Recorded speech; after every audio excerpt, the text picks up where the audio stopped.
Picture yourself sitting on a park bench next to a person who has been blind since birth. You try to describe the sunset, the way the sky turns orange, like a warm fire, but they stop you. To them, orange is the name of a fruit, and fruit has no temperature. When you finally ask what image is forming in their mind, they have a single-word answer: nothingness. When we close our eyes, we can still conjure shapes, but without a specific biological receptor for light, that visual reality remains inaccessible.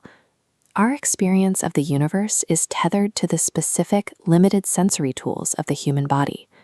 For millennia, we operated on the assumption that the universe was a static, three-dimensional box, a stage where events happened against a background of absolute space and a universal clock. Modern measurements suggest this intuition is flawed. When we test the limits of the cosmos, the fixed stage model fails to account for what we actually see. The vacuum of deep space defies our logic of emptiness. Even in a total void, space is a sea of activity, where tiny particle-antiparticle pairs blink into existence and vanish almost immediately, creating a restless background energy. Time fluctuates as well. It stretches and slows depending on motion and gravity. Even on Earth, our days are lengthening by about 1.5 inches of lunar drift every year.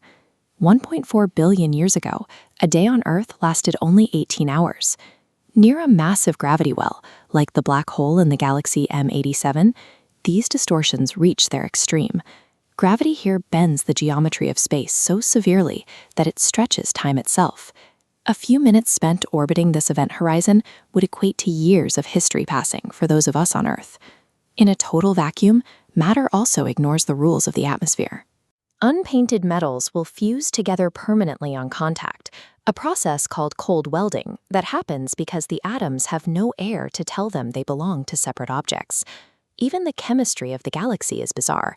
Interstellar clouds near the center of the Milky Way contain ethyl formate, the same molecule that gives raspberries their flavor and rum its scent. Our common sense struggles with these facts because we are viewing the universe through the lens of that absolute 3D box. If space and time are actually perceptual illusions, then the incomprehensible begins to make sense. At the macro scale, the stage of the universe is actively growing. Distant galaxies aren't just moving through space.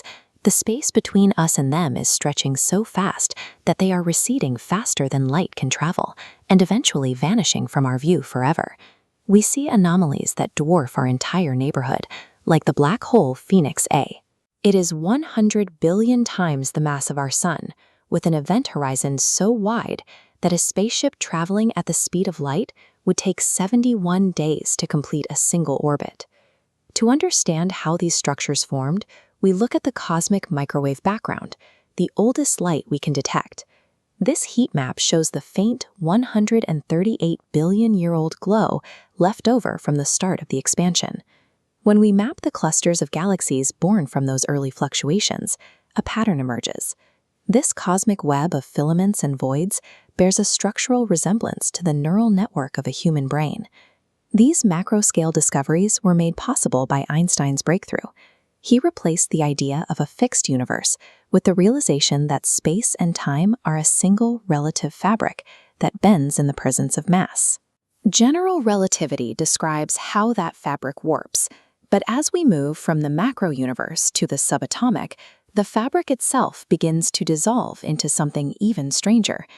At the subatomic level, the smooth curves of relativity disappear, and we enter the unpredictable world of quantum mechanics. Here, particles exist in a state of superposition. They lack defined properties like a specific position or spin. Instead, they exist as wave clouds of probability. This changes the moment a measurement occurs. When registered by a sensor or conscious observer, the wave clouds collapse. The math snaps into a defined physical state. This suggests that at the most fundamental scale, the properties of our world require an interaction to manifest. Without a measurement to resolve these probabilities, the universe remains a mathematical abstraction rather than a physical reality.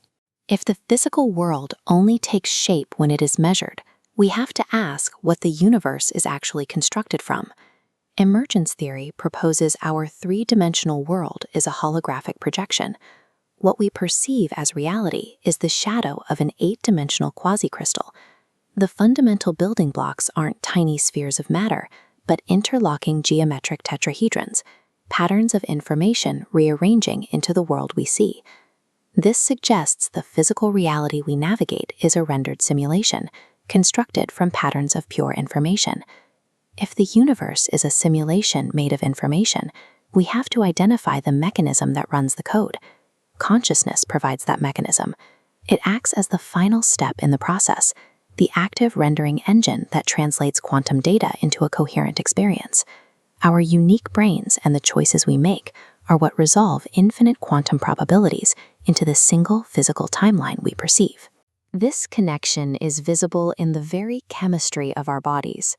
Every breath of air you take was formed in the heart of a dying star billions of years ago, and every glass of water can be traced back to the Big Bang. You exist as the mechanism through which the universe observes itself. With every passing second, you are translating ancient light and stardust into the lived experience of space and time.